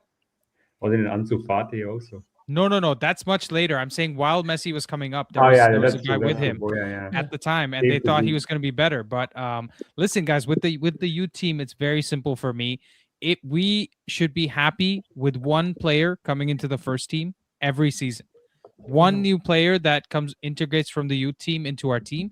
And for me, I would count Aiden Heaven as that player. I would be okay counting Aiden Heaven as that player for this year, even though he did play a little bit last year. If we want to look at another player outside of that, because he did feature a little bit last year, we can look at Shea Lacey maybe gets a chance and he gets integrated into the team. It might be one of the Fletcher boys. We just never know what happens, right? In fact, I'll be honest, as highly as everyone rates Kobbie Mainoo, when he came into the team, I had heard other names ahead of Kobbie Mainoo that had played, and then he played under Ten Hag, and it was just like, oh my God, this guy's amazing, right? In the preseason when he played, I was like, I've never heard this name before because I'm not into youth team as much as you guys are. And he just came and surprised us, right? So we just need one or two players at the most to come in from the youth team every year. And we're just in a position now. Also, if Carrington won't fail us. I am I think they're also trying to copy a bit of what City is doing because they are doing it better than we used to do. If we are being honest, it's a bit controversial, but they are doing it way much better, right? Clearly better, yeah. Exactly. So they have brought this. Is it Tope?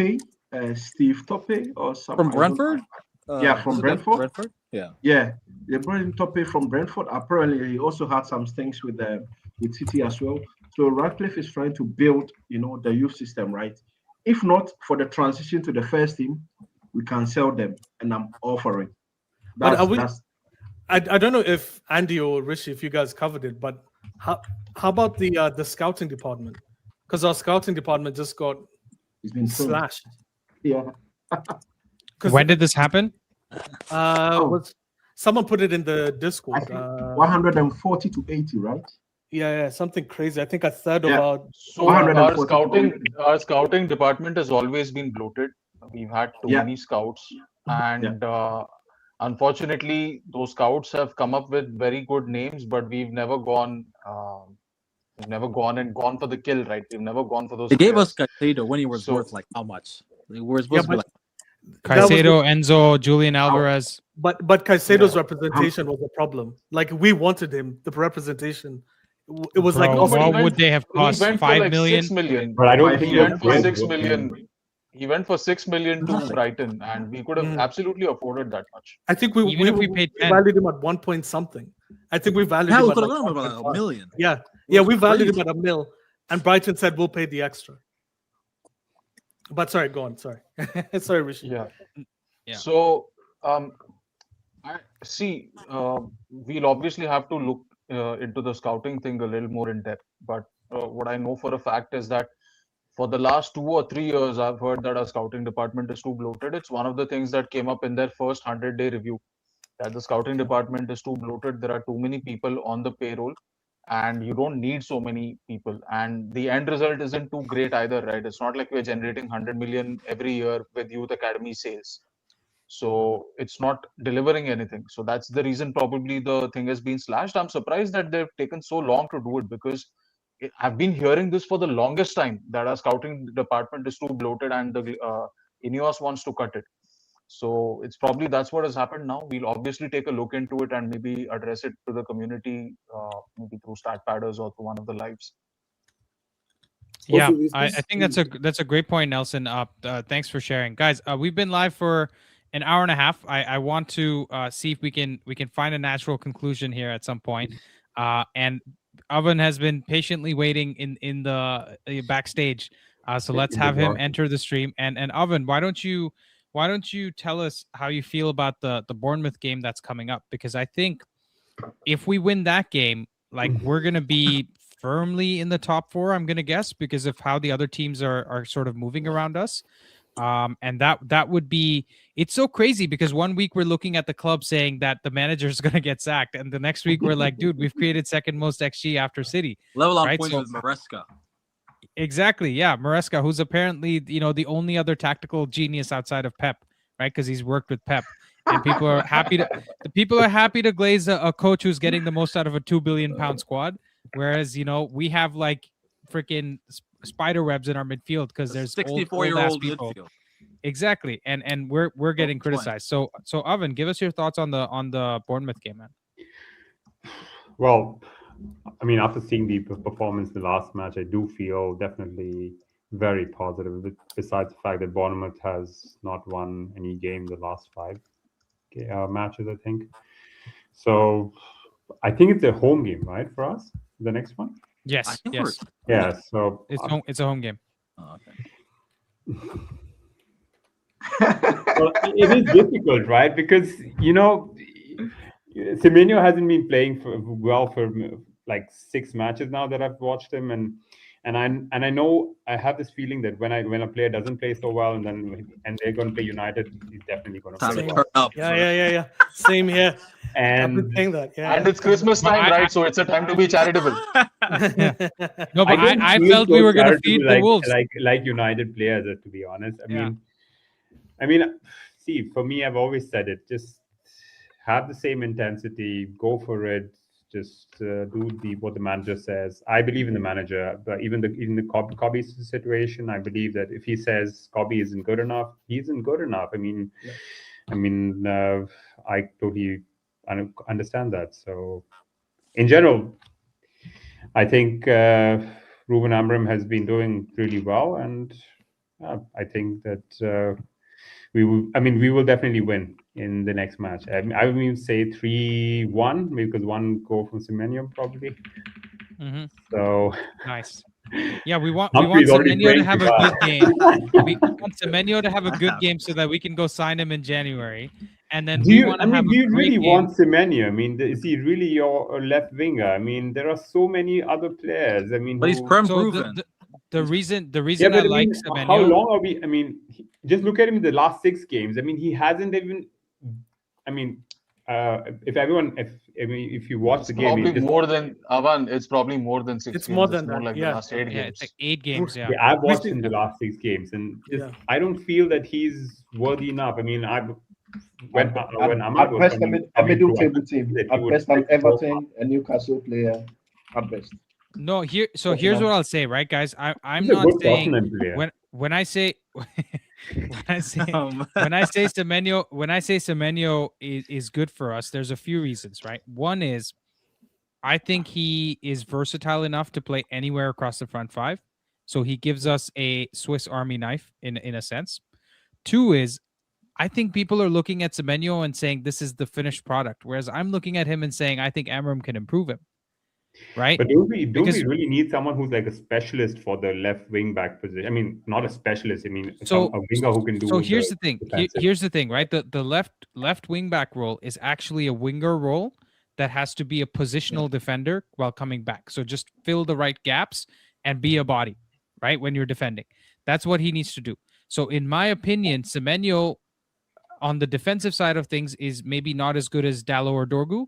But going forward, he's so much better that we will terrify teams. You're talking about Ahmad and Mbumo terrifying like our right-hand side or the other team's left-hand sides. We'll have the same impetus because imagine Semenyo and Cunha interchanging with each other on that left-hand side, or even Semenyo and Mount while Cunha plays from the front.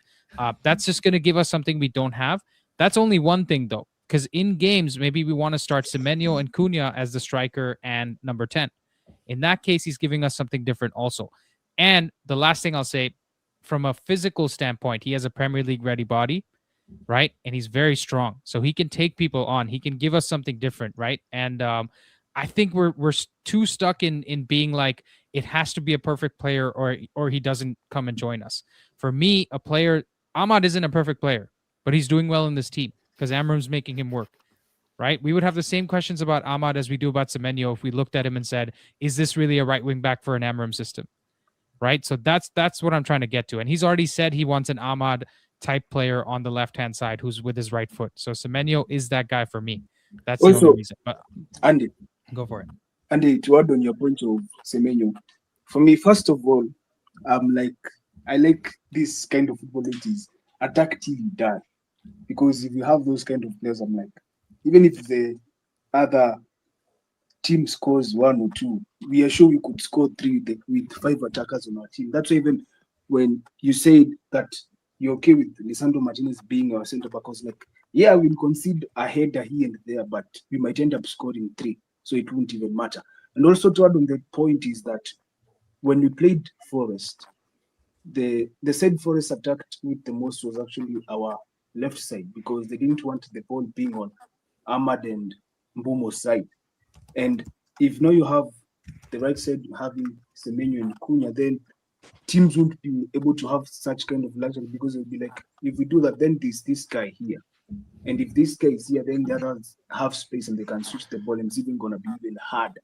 So I'm like, I'm okay with Semenyo being wing back because attack is the best form of defense. We are not even that good of a defensive team, even with all those defenders. So attack till we die. Robert, since you're talking, give us your prediction for the Bournemouth game. I told you guys long before we are beating Bournemouth. I told you we are beating Palace, draw West Ham, beat Wolves, beat Bournemouth. It's just that. Okay. Robert doesn't just know about everything about the past; he also knows everything about the future. Shaylin, go on. We haven't won for 2 years against them, and I would love to beat them, but they seem very much like this bogey team of ours. So that being said, I'm gonna go with like a 4-0 win. I was gonna say 5-0 give or take. 5-0 give or take. All right. Dude, how nice would it be to have a 4-0 win? Like so you guys imagine even the Wolves game. If we had the second half in the first half, we're going into halftime 3-0 We up. beat them 6-0. Not even 3. Yeah. I think we beat them more. No. Halftime. We're going into halftime 3-0 up. Yeah. All right. Shaylin, the forever optimist. I love it. Vinny. 7. Goals in the game. Rating for Amorim. No, guys. I think we are going to lose Mazraoui for that game, right? He's not going to play on Monday. Yeah. So I think he's the most suitable RCB in our team because of his football IQ, intelligence. He sees the game, he sees the space, whilst the other guys that we actually play the Euro, sometimes we play the left as well. I mean, their passing is a bit short of, right? So I'm a bit more concerned on that aspect. I mean, we should beat Bournemouth. Actually, I think we met them during the preseason, the summer league series. We beat them that 4-0, didn't we? Clapped them, yeah. But then that cannot be taken that much seriously, anyways. Yeah. I don't know how Bournemouth is actually performing that well because they lost a lot of good players as well during the summer. They lost Vinny, they've not won a single game in the last 6. They have drawn 2 and lost 4, and they have scored only 5 goals. And this is exactly what the United Spirit hates. The United Spirit, this is exactly what they hate. It's perfectly safe on the plate for them to come and actually, take us out. But they're actually last 6 games, they're relegation form. They're 18th. Only Burnley and Wolves have done worse than them. Crazy. No, but Iraola is a much better coach, guys. No, exactly. Iraola is the answer. Also, the rate at which they are winning, second ball is so low. Together with Aston Villa and Their physicality is very bad. So low. Guys, I read somewhere that Šeško might be able to take part of that game. The Bournemouth game? I doubt it, dude. I doubt it. I don't think he's even on the bench for that game.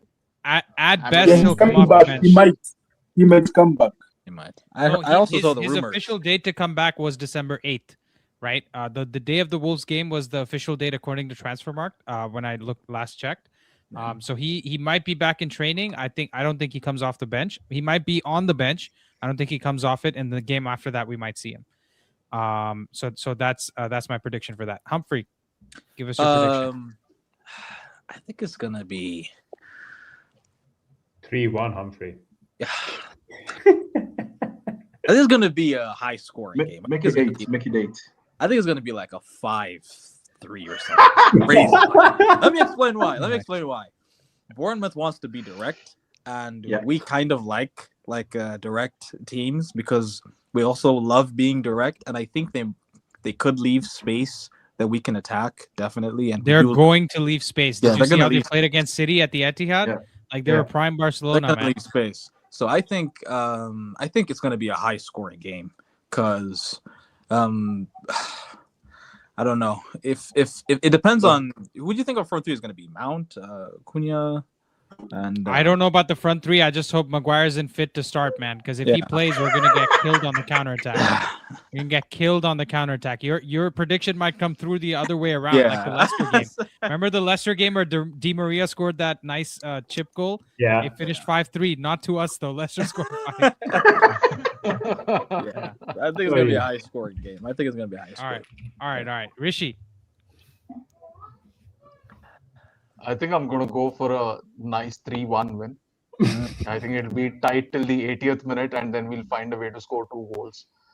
Probably a penalty conceded at home to Bournemouth, that sort of a thing. And yeah, it's going to be like Amorim is the king till halftime, and just on the stroke of halftime, they get a penalty, and then we're like, Amorim out. And then for 35 minutes, they're going to stink it up. And then Bruno's going to realize that I'm the man, and I've got to save a few jobs captain. here. I'm the captain now. So, I'm the captain now. Yeah. And then he's going to score a goal, and then like 92nd minute, Mbumo is going to get easy counter attack because they're going to try to equalize, and we're going to win. Okay. 3-1. Okay. Nelson, I'm worried about this game. Semenyo's going to come. I'm not joking. I'm serious about this. This is a draw. When do you joke? This is a draw. And I'll be honest with you guys. We've watched games. I think there was a Bournemouth game we watched, and Rishi and I were talking in the Discord. So the number of times I saw Bournemouth play, Bournemouth is such a scary team to me because I hate teams with the attacking three all have pace, and those are the teams that we really struggle with. And the lack of Mazraoui is what Vinny said. I think it's something that right centre back, whether we play Euro, De Ligt, none of them I trust. I only trust Mazraoui there. And that's a wing Semenyo's going to play. So in my opinion, he plays from the right side actually. He plays right instead of left. Yeah. Who plays left? So I think he's played from more the left right this side. season. Hasn't He he? can play either or. This season he's played Yeah, left, he I think. plays across, right? But I think Dango Ouattara used to play there, and he was more of the right attack. That's true. Last season he was on the right flank. Last season he was on the right flank. This season he's on the left. Yeah, because against the Everton game, which I watched, he played on the left. He stink again. So if I look at genuinely, I just see a draw because we forget that first half and how Rishi was dying. If Bournemouth play well the first half, they might score like 1 or 2, and then we score 2 in the second half. That's how I see it. It's depending on how the game starts. If we start at a pace, we win. But I genuinely just see a draw this game. I just need to make sure, Rishi, are you driving during halftime at that point? No, it's a late night game, right? So I won't be out on the road. Yeah. He might leave the house afterwards if we have a 5-3 game, just to celebrate on the streets. As long as Rishi is halftime, we're winning.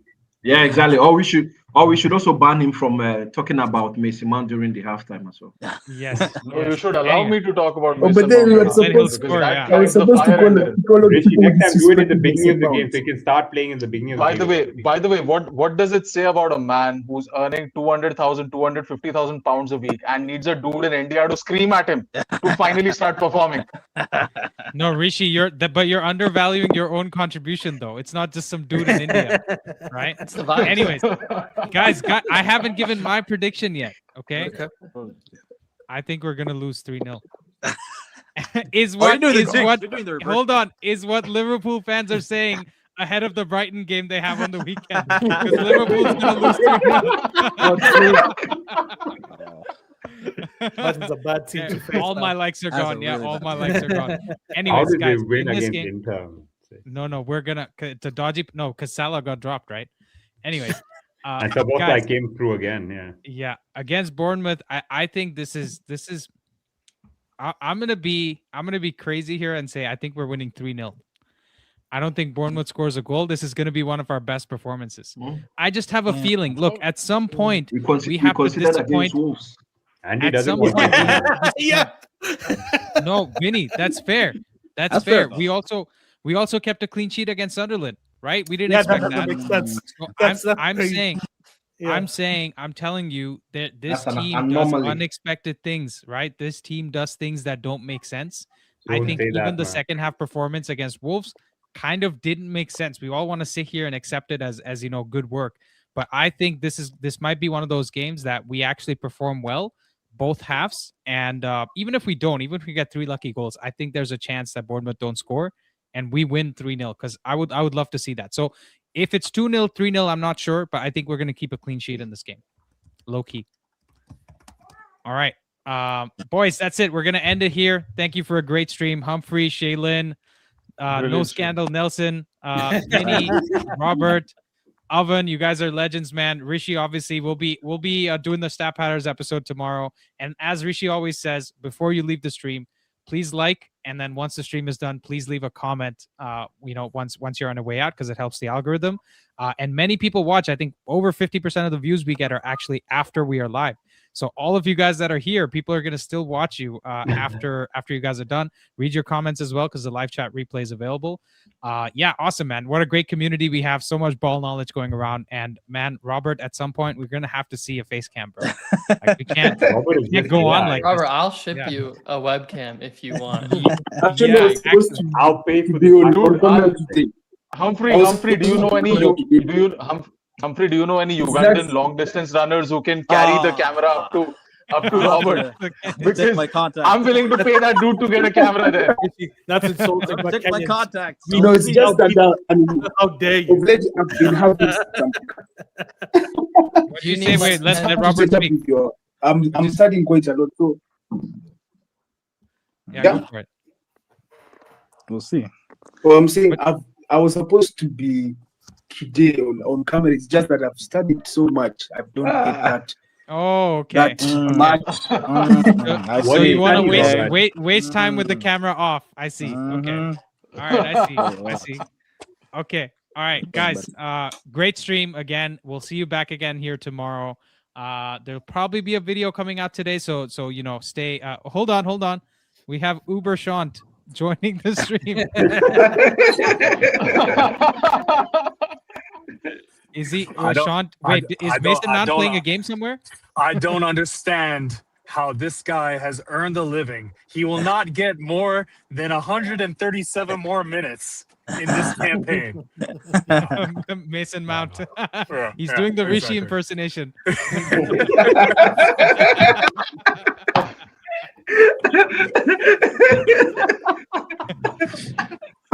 And there was also one rant with his pelvis.